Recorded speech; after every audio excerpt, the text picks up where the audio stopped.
Artificial intelligence is here to stay, whether we like it or not. On today's show, we're flipping that script. Instead of relying on AI art, I'm going to take the matters into my own hands and become the intelligence this art needs.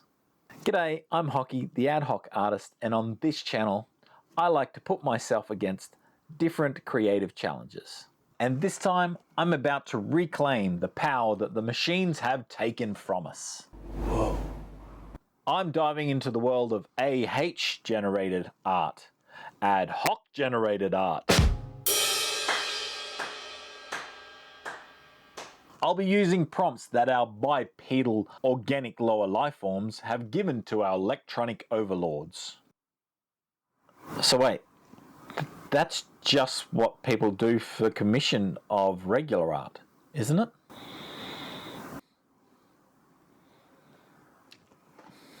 Can I create something better than what the computer has spat out?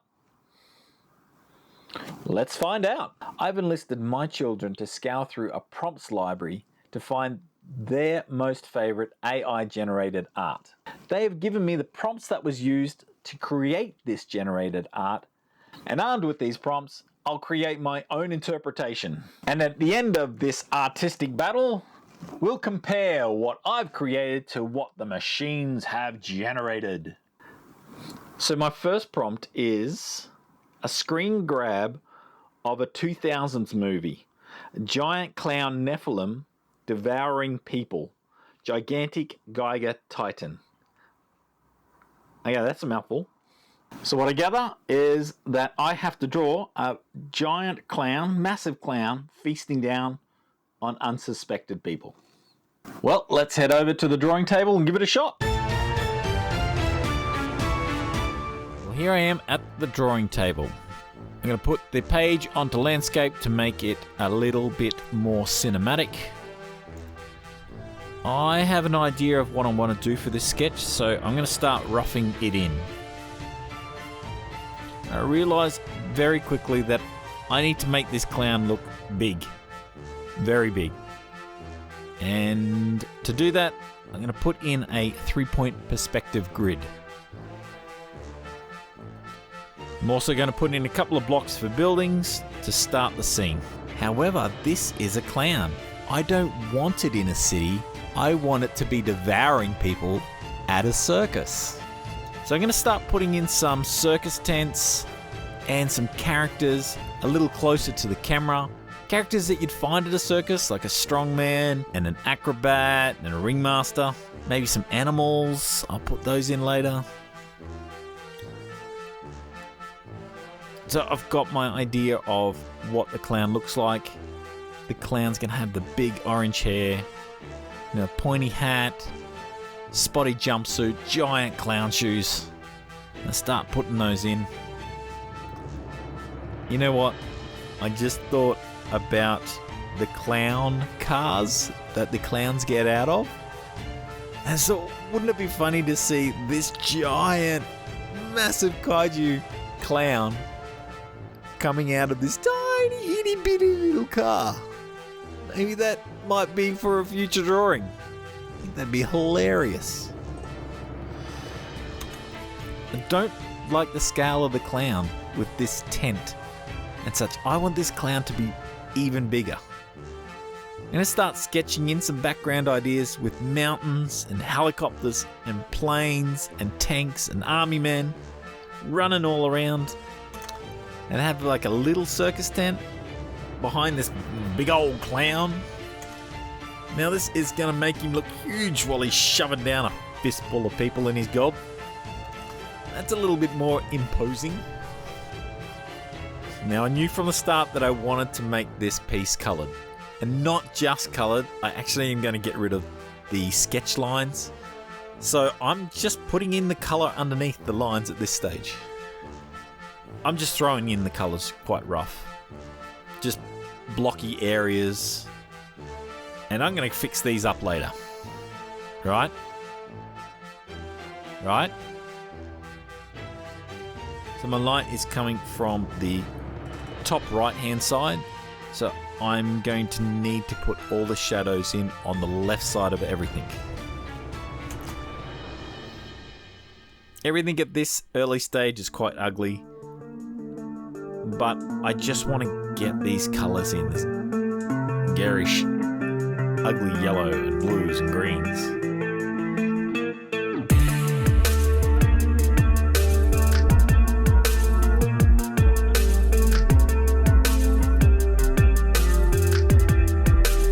I am also trying to think about atmospheric perspective.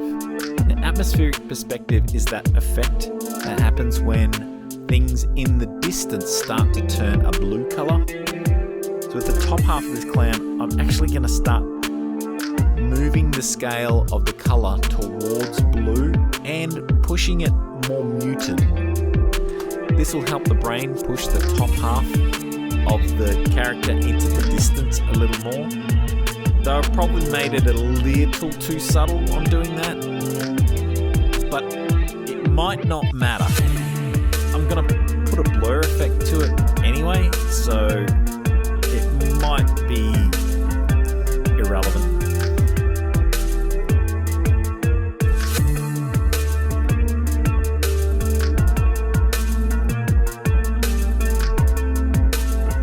Something's a little weird. I'm just putting the perspective grid back in, and I've noticed that the clown is leaning way back.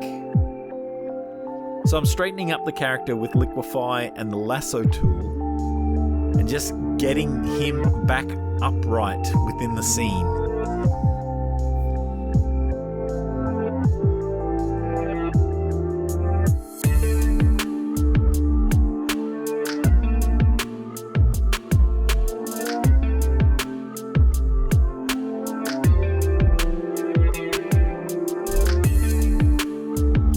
Major portion of the clown painting done, I'm going to move on to the background, the foreground, and the shadows.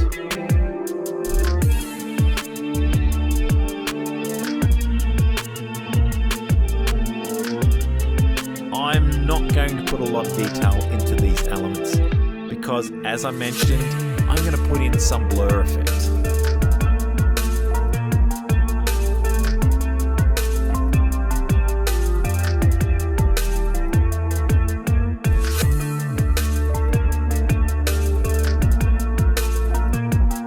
Cheap. I'm going to draw 5 different little army men and then just copy and paste them. Man, I love these digital tools.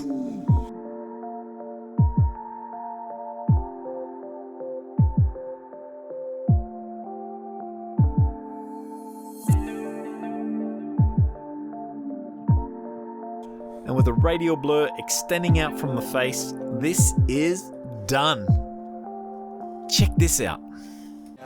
Keeps you up at night, yeah. Make all the demons quiet, yeah. We were built to thrive, yeah. I think that we've all had enough, yeah. I think that we've all had enough. Sick of dealing with the old plan. They know that we're calling it wrong. You got me like, oh, yeah. Okay, and I'm finished. Now it's time to compare my giant Nephilim clown to what the AI art had generated. Okay, so let me get to the link. And moment of truth. Let's open up this link and have a look. What the... Wait. What?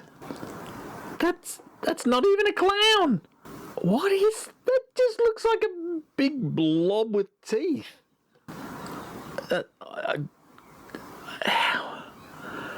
How is that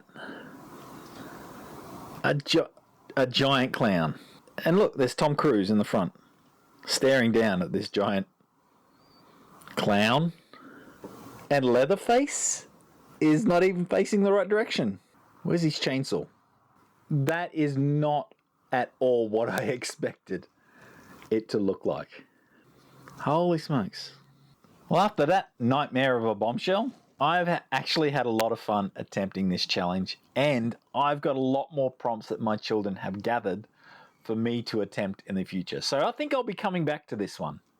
Let me know how my drawing compares to what good old Hal the computer created down in the comments. And while you're there, give me any suggestions of other crazy prompts that you would like to see me attempt. And if you wouldn't mind pressing on that like button, I look forward to having you around again. Have an awesome day, and I'll see you later.